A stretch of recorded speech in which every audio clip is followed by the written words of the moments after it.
ব্যক্তি থেকে পরিবার, সমাজ থেকে রাষ্ট্র, দেশ থেকে বিশ্ব সবকিছুর চালিকাই রাজনীতি। তাই রাজনীতির 10 দিক নিয়ে রাজকাহন নিবেদন করছে জি25 ইস্পাত। সাথে আছি আমি তাসনুভা তন্নি। বাংলাদেশের অন্তর্বর্তী সরকারের সমালোচনা করে ক্ষমতাচ্যুত শেখ হাসিনা ভারতে বসে একের পর এক বিবৃতি দিচ্ছে।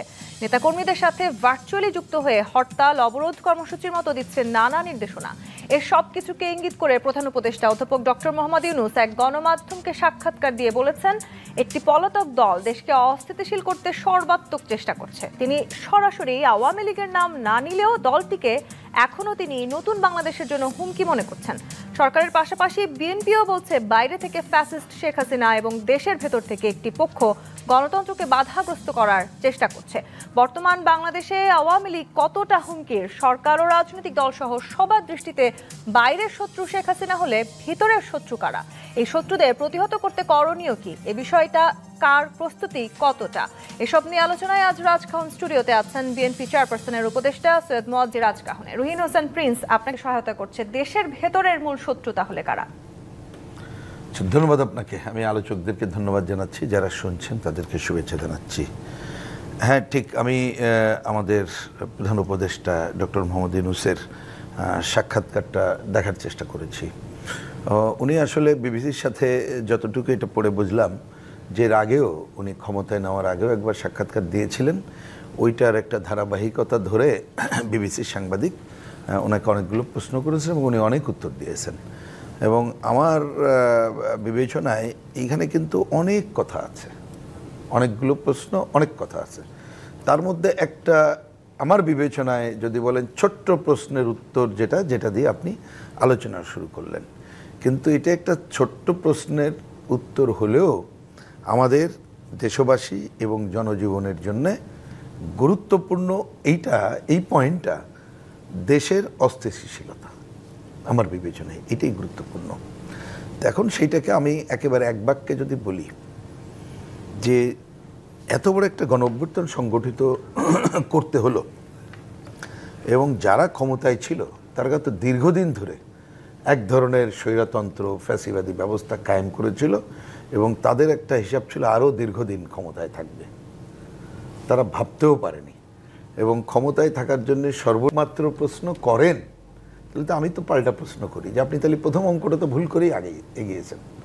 কারণ তারা প্রতি মুহূর্তে তো চাইবে তাদের যতটুকু শক্তি যেখানেই থাকুক না কেন, ভেতরে নাই কে বলেছে, সুতরাং সব জায়গায় তারা এই কাজটা চেষ্টা করবে, এটা করতেই পারে। এই জায়গার খাতে এর সাথে আমি একটা যোগ করি। অনেক সময় আমার বিবেচনায় এগুলো ভুলটা কোথায় হয়, অনেক ক্ষেত্রে, মানে অনেকের ক্ষেত্রে বলছি, আমি সবার ক্ষেত্রে বলছি না, হয়তো মনে একটা দল, কিছু ব্যক্তি তারা কোথায় আছে, নানাভাবে এইটা ঘটাটাই আমার কাছে স্বাভাবিক ঘটনা। তো দেখার বিষয় হচ্ছে সরকার এক্ষেত্রে খালি কি শব্দচয়ন করেই বসে থাকবে নাকি দায়িত্ব পালন করছে। আমার বিবেচনায় এই যে অনেক ধরনের অস্থিতিশীলতা এখনও আছে, সরকার এখানে এখনও পর্যন্ত আমার বিবেচনায় দায়িত্বশীল আচরণ করতে ব্যর্থ হয়েছে। কারণ ওই কথাটা তার মনে রাখা দরকার ছিল যে এইটা হচ্ছে একটা ব্যবস্থার। তেলের বাজারকে ধরে, আমি ভোজ্য তেলের কথা মিন করছি, গত কয়েক মাস ধরে যে অরাজকতা করছে, এই অরাজকতার জন্য বাইরে থেকে একজন কথা বলছে আর অরাজকতা হচ্ছে, আপনি এটা বলে কি পার পাবেন? আপনি কি ভূমিকা নিয়েছেন? আমি আজকে এ কথাটা না বলে পারছি না। আজকে সকালে আমি যখন মানে বাসা থেকে বেরিয়ে হেঁটে আমার পার্টি অফিসের দিকে যাই, আজকেই মানে এক একদিন এক একটা ঘটনা ঘটে যেটা একটা চোখের সামনে পড়ে। এইটা আমার অনেক দিন পরে ঘটলো, কী কারণে জানি না। একাধিক লোক রাস্তায় দাঁড় করায় বলল যে ভাই, গতকাল কিন্তু প্রথম ইফতারটা করার সময় এই বাজারে কোনো তেল পাইনি, আপনি কি খবর রাখেন?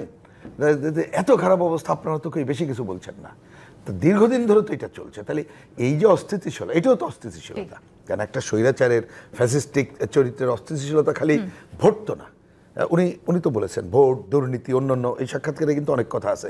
তাহলে এই অস্থিতিশীলতা পুরো একটা, এবং মানুষ কিন্তু ওই দুঃশাসনের চেহারাই নতুন ভাবেই দেখতে থাকে। চেষ্টা বলেছেন যে খুব অবভিয়াস তারা আসলে দেশের বাইরে বসে নানানভাবে বাংলাদেশের মানুষকে উত্তেজিত করার চেষ্টা করছেন, বক্তৃতা দিচ্ছেন, নানান রকম ঘোষণা করছেন, সেটি সবাই শুনছেন এবং অনেক মানুষই হয়তো উত্তেজিতও হচ্ছেন। কিন্তু আমি একটু বলতে চাই যে এই পরিস্থিতিতে আসলে আওয়ামী লীগ দেশ ছেড়ে পালিয়েছে, যারা উত্তেজিত হচ্ছেন না তাদের শক্তি চাইতেও কি যারা আওয়ামী লীগের পক্ষের মানুষ তাদের শক্তি বেশি?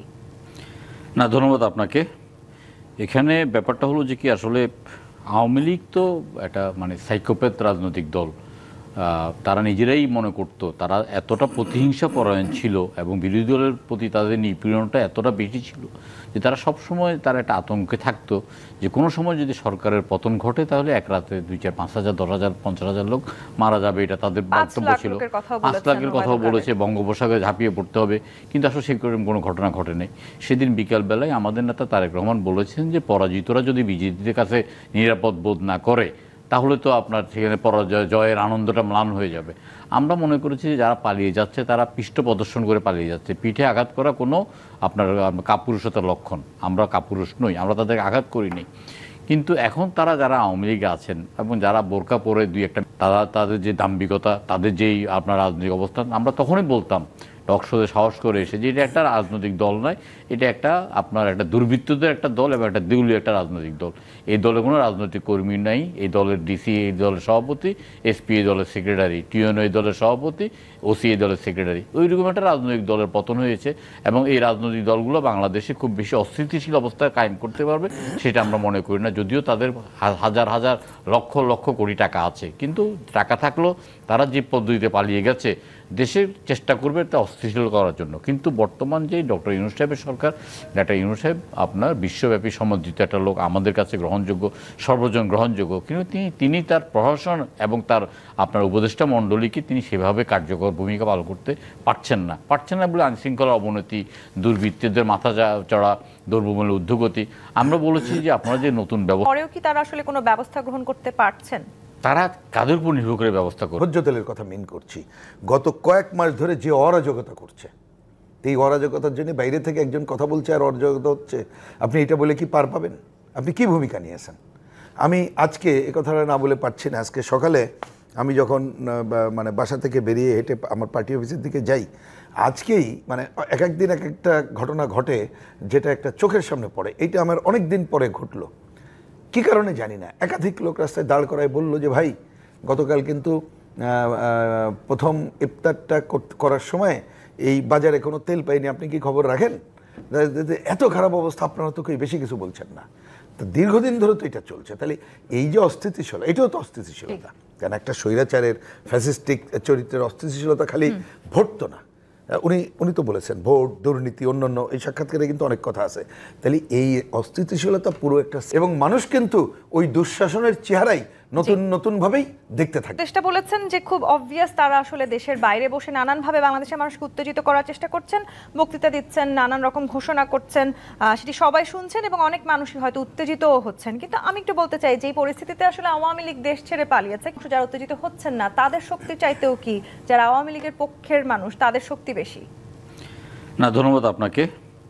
এখানে ব্যাপারটা হলো যে কি, আসলে আওয়ামী লীগ তো একটা মানে সাইকোপ্যাথ রাজনৈতিক দল। তারা নিজেরাই মনে করতো তারা এতটা প্রতিহিংসা পরায়ণ ছিল এবং বিরোধী দলের প্রতি তাদের নিপীড়নটা এতটা বেশি ছিল যে তারা সবসময় তারা একটা আতঙ্কে থাকতো যে কোনো সময় যদি সরকারের পতন ঘটে তাহলে এক রাতে 2-4-5,000 10,000 50,000 লোক মারা যাবে, এটা তাদের বক্তব্য ছিল। 5 লাখের কথাও বলেছে, বঙ্গোপসাগরে ঝাঁপিয়ে পড়তে হবে, কিন্তু আসলে সেরকম কোনো ঘটনা ঘটে নাই। সেদিন বিকালবেলায় আমাদের নেতা তারেক রহমান বলেছেন যে পরাজিতরা যদি বিজেপিদের কাছে নিরাপদ বোধ না করে তাহলে তো আপনার সেখানে পরাজয় জয়ের আনন্দটা ম্লান হয়ে যাবে। আমরা মনে করেছি যে যারা পালিয়ে যাচ্ছে তারা পৃষ্ঠ প্রদর্শন করে পালিয়ে যাচ্ছে, পিঠে আঘাত করা কোনো আপনার কাপুরুষতার লক্ষণ। আমরা কাপুরুষ নই, আমরা তাদেরকে আঘাত করিনি। কিন্তু এখন তারা যারা আওয়ামী লীগে আছেন এবং যারা বোরকা পরে দুই একটা তাদের যে দাম্ভিকতা, তাদের যেই আপনার রাজনৈতিক অবস্থান, আমরা তখনই বলতাম টকশোতে সাহস করে এসে যে এটা একটা রাজনৈতিক দল নয়, এটা একটা আপনার একটা দুর্বৃত্তদের একটা দল এবং একটা দেউলিয়া একটা রাজনৈতিক দল।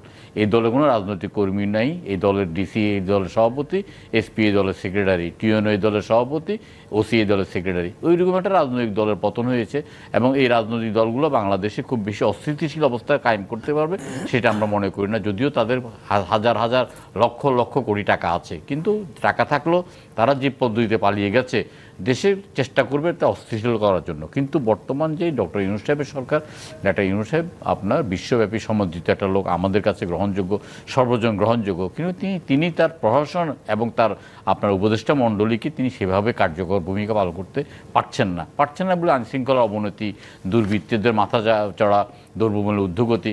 আমরা বলেছি যে আপনারা যে নতুন ব্যবস্থা, পরেও কি তারা আসলে কোনো ব্যবস্থা গ্রহণ করতে পারছে?